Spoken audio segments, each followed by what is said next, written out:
بسم اللہ الرحمن الرحیم۔ السلام علیکم ویورز، آج ہم حضور نبی کریم صلی اللہ علیہ وآلہ وسلم کے نکاح کے بارے میں بات کریں گے۔ آئیے اس سبق کا آغاز کرتے ہیں۔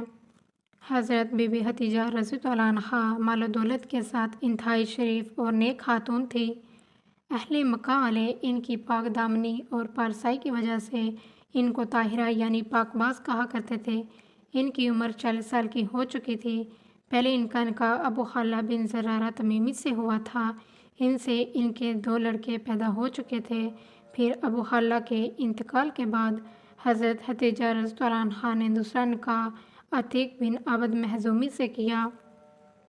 ان سے بھی 2 اولاد ہوئی۔ پھر حضرت ختیجہ رضی اللہ عنہا کے دوسرے شوہر عتیق بن عبد مخزومی کا بھی انتقال ہو گیا اور قریش کے بڑے بڑے سردار ان کے ساتھ نکاح کی خواہشمند تھے، لیکن انہوں نے سب پیغاموں کو ٹھکرا دیا، مگر حضور نبی کریم صلی اللہ علیہ وآلہ وسلم کے پیغمبرانہ اخلاق و عادات کو دیکھ کر اور آپ صلی اللہ علیہ وآلہ وسلم کی حیرت انگیز حالات کو سن کر، یہاں تک کہ ان کا دل آپ کی طرف مائل ہو گیا کہ خود بخود ان کے قلب میں آپ صلی اللہ علیہ وآلہ وسلم سے نکاح کی رغبت پیدا ہو گئی۔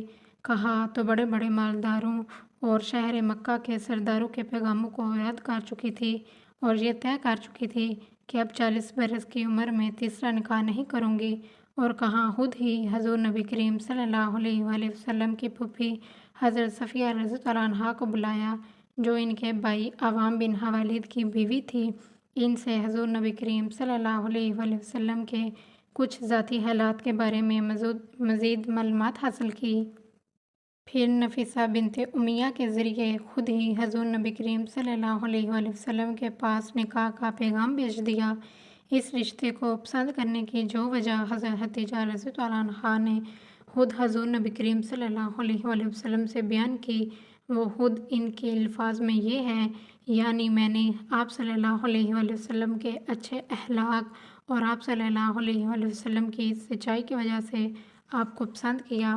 حضور نبی کریم صلی اللہ علیہ وآلہ وسلم نے اس رشتے کو اپنے چچا ابو طالب اور خاندان کے دوسرے بڑے بڑوں کے سامنے پیش فرمایا۔ بھلا حضرت ختیجہ رضی اللہ عنہا جیسی پاک دامن، شریف، عقل مند اور مالدار عورت سے شادی کرنے کو کون نہ کہتا۔ سارے خاندان والوں نے نہایت خوشی کے ساتھ اس رشتے کو منظور کر لیا اور نکاح کی تاریخ مقرر ہو گئی۔ حضور نبی کریم صلی اللہ علیہ وآلہ وسلم حضرت حمزہ رضی اللہ عنہ اور ابو طالب وغیرہ اپنے چچاؤں اور خاندان کے دوسرے افراد اور بنی ہاشم کے سرداروں کو اپنی بارات میں لے کر حضرت بی بی ختیجہ رضی اللہ عنہا کے مکان پر تشریف لے گئے اور حضور نبی کریم صلی اللہ علیہ وآلہ وسلم کا نکاح حضرت بی بی ختیجہ رضی اللہ عنہا سے ہو گیا۔ آئی ہوپ آپ کو یہ ویڈیو ہیلپ فل لگا ہوگا۔ میرے اس چینل کو سبسکرائب کریں مزید اس طرح کے اسلامی واقعات کے لیے، اور ویڈیو کو زیادہ سے زیادہ لائک کریں، شیئر کریں۔ ملتے ہیں نیکسٹ ویڈیو میں۔ اللہ حافظ۔